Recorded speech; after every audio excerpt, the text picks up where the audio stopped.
Hi friends, ఈరోజు మనం నవరాత్రుల్లో రెండవ రోజు పూజించే బాల త్రిపుర సుందరి గురించి కథ తెలుసుకుందాం. కథలోకి వెళ్తే, బండాసురుడు అనే చాలా దుర్మార్గుడైన రాక్షసుడు అందరినీ భయపెడుతూ లోకమంతా గందరగోళం సృష్టిస్తున్నాడు. వాడు చాలా బలవంతుడు. పెద్ద పెద్ద దేవతలు కూడా వాడిని ఓడించలేకపోయారు. అప్పుడు దేవతలందరూ కలిసి ఒక పెద్ద అగ్నిగుండం వెలిగించి అమ్మవారైన పార్వతీదేవిని ప్రార్థించారు. ఆ మంటల నుండి 1000 సూర్యకాంతులతో అద్భుతమైన లలిత త్రిపుర సుందరి దేవి ప్రత్యక్షమయ్యింది. ఆమె పక్కనే అదే అగ్ని నుండి పుట్టిన ఒక చిన్న మెరుపులా ఆమె ప్రియమైన కూతురు బాల త్రిపుర సుందరి కూడా వచ్చింది. బాల చాలా అందంగా ఉంది.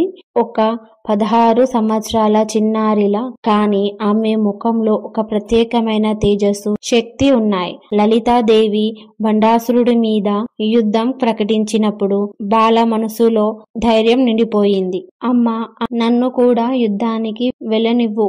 నా శక్తి నీదే, నా ధైర్యం ఎప్పటికీ తగ్గదు. లలితాదేవి తన చిన్న కూతురిలో ఎంత శక్తి ఉందో తెలుసు. ఆమె గర్వంగా నవ్వి, సరే నా ప్రియమైన బాల అంది, వెళ్ళి ఈ లోకానికి బాలల శక్తిని చూపించు. ఆనందంతో కేక వేస్తూ బాల యుద్ధ రంగంలోకి దుంకింది. బండాసురుడికి 30 మంది కొడుకులు ఉన్నారు. వాళ్ళందరూ వాడిలాగే క్రూరంగా బలంగా ఉన్నారు. వాళ్ళు చిన్న అమ్మాయిని చూసి నవ్వారు. ఆమె సులభంగా ఓడించవచ్చని అనుకున్నారు. కానీ వాళ్ళ నవ్వులు త్వరలోనే భయంగా మారాయి. బాల జింకలా వేగంగా, సింహంలా బలంగా కదులుతూ సుడిగాలిలా దాడి చేసింది. ఆమె తన దివ్య ఆయుధాలను చాలా తెలివిగా ఉపయోగించింది. ఆమె కదలికలు అందంగా కానీ ప్రాణాత్మకంగా ఉన్నాయి. ఆమె ధనస్సు నుండి కాంతి బాణాలు దూసుకెళ్లి రాక్షసుల గుండెల్లో గుచ్చుకున్నాయి. ప్రతి దెబ్బకు ఆమె చిన్న వయసు శక్తి రెట్టింపు అయినట్లు అనిపించింది.